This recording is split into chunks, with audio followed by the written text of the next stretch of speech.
नासिन जामशोरो मां आगाह कंदासीं। जामशोरो वेझो थर्मल पावर हाउस पर साइंडस हाईवे ते सफ़्तार मुसाफ़िर कोच ऐं ट्रक विच में टक्कर थी पियो आहे, जंहिंजे नतीजे में 14 ॼणा ज़ख़्मी थी पिया आहिनि। कराची खां लाड़कानी वेंदड़ जियो बाबर कोच ओवरटेकिंग दौरान ट्रक सां टकराइजी वई। जामशोरो मां ख़बर मां शेयर कई पिया। जामशोरो वेझो थर्मल पावर हाउस पर इंडस हाईवे ते सफ़्तार मुसाफ़िर कोच में टक्कर के नतीजे में 14 ॼणा ज़ख़्मी थी पिया आहिनि। कराची खां लाड़कानी वेंदड़ जियो बाबर कोच ओवरटेकिंग दौरान ट्रक सां टकराइजी वई।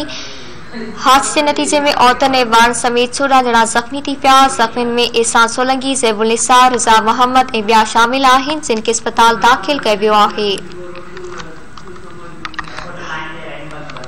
तफ़सील मालूम कंदासीं। जामशोरो मां रहीम बख्श बलोच खां। जी रहीम बख्श, हादसे बाबति आगाह कजो।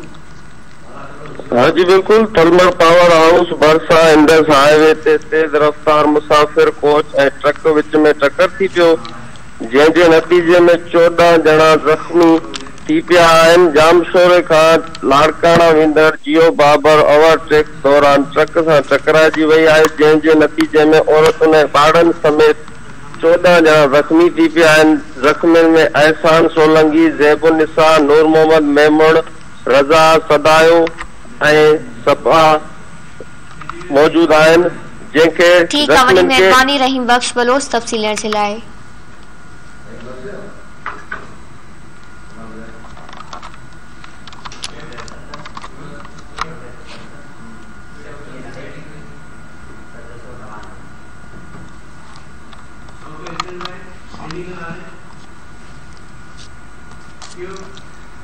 नाज़रीन, वक्त आई ख़बरों वधी ख़बरनि अपडेट्स जे लाइ ॾिसंदा रहो धरती टीवी न्यूज़।